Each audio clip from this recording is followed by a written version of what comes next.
जी, अस्सलाम वालेकुम। उम्मीद है कि आप तमाम दोस्त खैरियत से होंगे। अ, स्टॉक मार्केट के हवाले से एक बात बड़ी अहम है और वो ये है कि मार्केट में जिस वक़्त हम अपना पैसा डालते हैं, तो आहिस्ता-आहिस्ता मार्केट जो है वो हमारा पैसा खा जाती है। ऐसा होता क्यों है और इससे हम कैसे बच सकते हैं? देखिए, जिस वक़्त हम स्टॉक मार्केट में जाते हैं, हम एक लिमिटेड अमाउंट के साथ जाते हैं। अब वो लिमिटेड अमाउंट कोई भी हो सकती है। वो 10,000 भी हो सकती है, वो 10 लाख भी हो सकती है, वो 10 करोड़ भी हो सकती है। लेकिन वो एक लिमिट है ना, अब उससे ज़्यादा हमारे पास पैसा जो है वो मौजूद नहीं होता या हमने अपने पोर्टफोलियो को बनाते वक़्त या इंस्ट्रूमेंट का इंतखाब करते वक़्त हमने ये सोचा होता है कि जी इतना पैसा हम प्रॉपर्टी में लगा रहे हैं, इतना हम किसी और जगह है। तो ये जो इतना पैसा है, मिसाल के तौर पर वो 10 लाख है, 10,000 है या 10 करोड़ है। अब ये हमने एक लिमिट लगा दी कि जी इतना पैसा हम स्टॉक मार्केट में इन्वेस्ट करेंगे। अब जिस वक़्त हम उस पैसे की सही तरीके से डिस्ट्रीब्यूशन नहीं कर पाते, तो उसका नुकसान ये होता है कि हम मार्केट से फ़ायदा नहीं उठा पाते या हम स्टॉक मार्केट में फँस जाते हैं। और फँसने के नतीजे में क्या होता है कि हमारे पास जो हमारी मनी होती है, जो हमारा पैसा होता है, हम उससे उससे जो हमने शेयर खरीदे होते हैं, हमें फिर वो पोज़ीशंस काटना पड़ती हैं। और जिस वक़्त हम पोज़ीशंस काटते हैं और पोज़ीशंस काटने के बाद हम अपने पैसे का दोबारा से हिसाब करते हैं, तो हमें पता चलता है कि यार इसमें से तो इतने परसेंट जो है वो पैसा खाया जा चुका है, मार्केट पैसा खा गई है। एक तो ये वजह होती है। दूसरी वजह ये होती है कि हम जिस वक़्त शेयर का इंतखाब करते हैं, तो शेयर फ़र्ज़ कीजिए कि हमने खरीदा मिसाल के तौर पर ₹25 के ऊपर। अब ₹25 के ऊपर हमने शेयर खरीद लिया। अब ये डिपेंड करता है कि आप ट्रेडर हैं, इन्वेस्टर हैं या क्या है, व्हाटएवर। अब फर्ज कीजिए अगर तो आप स्टॉप लॉस के साथ काम करते हैं फिर तो मसला ही कोई नहीं है ना, स्टॉप लॉस हिट हुआ बात खत्म होगी, आप नई तरफ चले गए। लेकिन अगर आप जो है वो डे ट्रेडर नहीं है और आप जो है वो पोजीशंस के साथ चलते हैं या आप जो है वो स्विंग के साथ चलते हैं, तो दो तीन सूरतों के अंदर आपको शेयर्स जो है वो कीप करना पड़ते हैं, यानी कि आप शेयर्स कीपर हैं। अब जो लोग शेयर्स कीपर होते हैं उनका ये होता है कि फर्ज कीजिए कि आपने एक शेयर जो है जी वो ₹25 पर खरीद लिया, ठीक हो गया जी, बात खत्म हो गई। अब जैसे ही वो शेयर ₹25 से के गिर के ₹24.10 पे आता है या ₹24.49 पे आता है, तो हम कहते हैं यार ये तो बड़ा नीचे चला गया है। तो हम जो है वो फट से उसमें अपनी बाइंग डाल देते हैं। 10% 5% जो भी आपकी स्ट्रेटेजी है।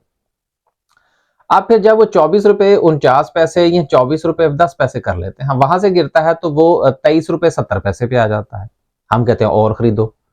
बेसिकली हमें ये बताया जाता है कि अगर आपने स्टॉक मार्केट में अपना पोर्टफोलियो बिल्डअप करना है या आपने स्टॉक मार्केट में अपनी पोजीशन बनानी है या आप जो है वो शेयर्स कीपर हैं और आप एक लॉन्ग टर्म के लिए शेयर बाय कर रहे हैं, तो जैसे जैसे शेयर नीचे आए आपको उसे खरीदते रहना चाहिए। अब मसला इस चीज का है कि आपके पास कुछ स्टेट बैंक की चाबियां तो है नहीं कि अगर आपके पास जो है वो जितना वो शेयर नीचे जाता जाएगा आप धड़ाधड़ खरीदते चले जाएंगे और आपके पास जो है वो बड़ी वाफर मिकदार में सरमाया मौजूद है। ऐसा नहीं होता। होता यह है कि चूंकि हमारे पास लिमिटेड अमाउंट होती है, तो जैसे जैसे वो शेयर नीचे जा रहा होता है या हमारा थोड़ा सा लॉस इंक्रीज हो रहा होता है, हम शेयर्स की बाइंग शुरू कर देते हैं। उसका होता यह है कि हमारे पास नंबर्स ऑफ शेयर्स जो है वो बढ़ना शुरू हो जाते हैं और हमारी जो एवरेज प्राइस है उसमें कुछ खास फर्क नहीं पड़ता। और उसका नतीजा ये निकलता है कि हमारे पास पीछे जो हमारा पैसा है, जिसकी बुनियाद पर हमने शेयर मार्केट के अंदर अपनी सर्वाइवल रखना होती है, वो पैसा खत्म हो जाता है। पैसे के खत्म होने के नतीजे में हम पैनिक कर जाते हैं और जिस वक्त हम पैनिक करते हैं तो फिर हम अपनी पोजीशंस काट देते हैं। जब हम पोजीशन काटते हैं तो हमारा लॉस बुक हो जाता है और फिर जिस वक्त वो लॉस बुक हो जाता है तो फिर हमें ये समझ नहीं लगती कि यार अब हम इस मार्केट में से क्या लेकर जाएं। तो बेसिकली ये जो मार्केट आपका सारा पैसा खत्म कर जाती है, खा जाती है, इसकी वजह ये होती है कि हमने शेयर्स के लेवल्स नहीं निकाले होते। हमें आइडिया ही नहीं होता कि फर्ज कीजिए ये शेयर जो है ये मैं अगर 25 रुपए पर बाय कर रहा हूं तो इसका नीचे वाला लेवल क्या हो सकता है। मिसाल के तौर पर हमने जब चार्ट को देखा तो चार्ट हमें बता रहा था कि जी 25 रुपए से अगर ये शेयर गिरता है तो उसके बाद इसका दूसरा लेवल जो है वो 23.75 रुपए बनता है। लेकिन हमने गलती कहाँ की कि हमने उसको 39 रुपए 49 पैसे पर भी खरीदा, सॉरी 24 रुपए 49 पैसे पर भी खरीदा, या मिसाल के तौर पर 24 रुपए 10 पैसे पर भी खरीदा, फिर हमने उसको 23 रुपए 75 पैसे पर भी खरीदा। अब जब हमारे बाइंग के लेवल जो है वो इस कदर इंक्रीज हो जाएंगे तो हमारे पास जो हमारी लिमिटेड अमाउंट है वो खत्म हो जाती है, जिसकी वजह से हमारे पास जो शेयर्स हमने कीप करना होते हैं उसकी एक अच्छी क्वांटिटी एक अच्छी प्राइस पर दस्तयाब नहीं हो पाती। और नुकसान ये होता है कि जिस वक्त मार्केट रिवर्स करती है, क्योंकि हमने उसके लेवल्स आइडेंटिफाई नहीं किए होते, लिहाजा मार्केट या शेयर जिस वक्त रिवर्स करता है तो फर्ज कीजिए कि वो 25 रुपए से गिरा और वो गया 22 रुपए तक, और हमने क्या किया, हमारे पास तो पैसा खत्म हो गया था जब तक हम 23 रुपए 75 पैसे तक हम अपनी बाइंग करते।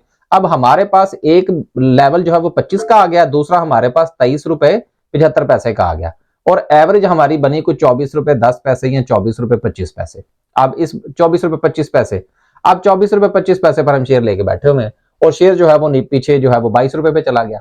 अब मार्केट पलटी, जब मार्केट पलटेगी तो वो 22 रुपए से शेयर उठेगा 23 23.5 24 रुपए तक जाएगा, आपकी बाइंग प्राइस तक भी टच नहीं करेगा, फिर वहां से वो फिर वापस आ जाएगा। तो जब ये स्विंग्स चल रही होंगी तो ऐसी सूरत में हम फिर पैनिक कर जाएंगे, हम कहेंगे यार छोड़ो, मार्केट जो है वो समझ में नहीं आती और मार्केट जो है वो तो मेरा पैसा खा गई है, और हम जो है वो वहां पर अपनी पोजीशन काटेंगे। और जिस वक्त हम पोजीशन काटेंगे इस पैनिक होने के बुनियाद पर, तो वहां पर भी ये चांस हो सकता है कि वो शेयर जो है वो दोबारा 26 रुपए पे चला जाए। तो बेसिकली अगर आपने स्टॉक मार्केट में रहना है, स्टॉक मार्केट में काम करना है, तो स्टॉक मार्केट को थोड़ा समझना होगा कि मार्केट में जो हमेशा काम होता है वो लेवल्स पर होता है। ऐसा नहीं होता कि शेयर जो है वो 25-50 पैसे ऊपर चला जाए तो आप फिर भी परेशान हो जाए, 25-50 पैसे 1 रुपया नीचे आ जाए आप फिर भी परेशान हो जाए। आपके पास दोनों की स्ट्रेटेजी होनी चाहिए कि अगर शेयर जो है वो इतना नीचे जाता है, यानी कि नीचे जाता कैसे है, एक तो होता है ना आप खुद सोच लेते हैं अच्छा यार ये कितना को नीचे चला जाएगा, ऐसे नहीं करना। आपने चार्ट देखना है, चार्ट को देख के आपने वहां से उसका अंदाजा लगाना है, अच्छा यार एक इसका ये लेवल है 25 रुपए का, फाइन, दूसरा लेवल जो है वो इसका 23 रुपए 75 पैसे का है, ठीक हो गया, तीसरा लेवल इसका 21 रुपए मिसाल के तौर पर 50 पैसे का हो गया। कम अज कम जिस वक्त आप ट्रेड लेने के लिए जाएं तो आपके जहन के अंदर 3 लेवल्स जो हैं वो शेयर्स के होने चाहिए, ताकि जिस वक्त आप उसकी बुनियाद पर बाय करेंगे तो देन आपको काफी कभी चांसेस हैं कि 25 रुपए से अगर वो शेयर जो है वो 23 रुपए 50 पैसे सॉरी 21 रुपए 50 पैसे का सफर करता है तो इस दौरान वो स्ट्रेट नहीं जाएगा। हाँ, अगर कोई डिजास्टर हो जाए तो फिर तो हम कुछ नहीं कह सकते, लेकिन वो स्विंग्स की सूरत में आएगा। मिसाल के तौर पर 25 रुपए से गिरा, 24 रुपए 10 पैसे लगाएगा, फिर 24 रुपए 40 पैसे तक जाएगा, फिर वापस 23 रुपए 75 पैसे लगाएगा, फिर 24 रुपए 25 पैसे तक जाएगा, फिर 23 रुपए 50 पैसे लगाएगा, 23 रुपए 80 पैसे तक जाएगा, फिर जो है वो 22 रुपए 50 पैसे लगाएगा और 23 रुपए 25 पैसे तक जाएगा। तो आप इस दौरान जो आपने ये दरमियान में जो बाइंग की होगी, मिसाल के तौर पर 23 रुपए 75 पैसे पर भी आपकी बाइंग होगी, शेयर्स गया नीचे, वहां से उसने 24 रुपए 25 पैसे लगाया, तो आप अपनी उस क्वांटिटी से कुछ सेलिंग कर सकते हैं, देन कुछ कीप कर सकते हैं। तो जब आप इन बिटवीन द लेवल्स अपनी बाइंग करेंगे तो आपको नुकसान होगा। जब आप लेवल्स पर बाय करेंगे तो एक तो मार्केट आपका पैसा नहीं खाएगी, और दूसरा आपको फायदा यह होगा कि आप मार्केट में फंसेंगे नहीं, आपके पास कुछ ना कुछ जो पैसा है वो सर्कुलेट होता रहेगा। और जब आप ये 2 या 3 किस्म की जो है वो ट्रेड कर चुके होंगे तो चांसेस हैं कि जिस वक्त आप अपने प्रॉफिट और लॉस को कैलकुलेट करें तो आपकी जो ट्रेडिंग करने के बाद जो एवरेज प्राइस है वो 25 रुपए से कम होकर 24 रुपए 50 पैसे आ जाए। तो इस तरह से आप मार्केट में सरवाइव कर सकते हैं। आखिर में मैं सिर्फ एक बात जरूर कहूंगा कि अगर आप ये समझते हैं कि स्टॉक मार्केट में आप आ गए हैं और आपने यहां पे लगाने हैं छक्के, तो फिर आपके छक्के भी लग सकते हैं। स्टॉक मार्केट को कारोबार समझिए, आराम सुकून पुरसुकून तरीके से कीजिए, इसके लेवल्स के साथ काम करने की कोशिश कीजिए और अपने लॉस एंड प्रॉफिट को रिकैलकुलेट करते रहिए। इस तरह से आपको मार्केट की समझ भी आती जाएगी, शेयर का बिहेवियर भी समझ में आता जाएगा और मार्केट में आप जिंदा भी रहेंगे। सीधी सी बात है, कमाएगा वही जो मार्केट में सरवाइव करेगा, और सरवाइव वो करेगा जो कैलकुलेशन के साथ चलेगा। अब तक के लिए सिर्फ इतना ही, इंशाल्लाह एक नई व्लॉग के साथ हाजिर होंगे। अल्लाह हाफिज।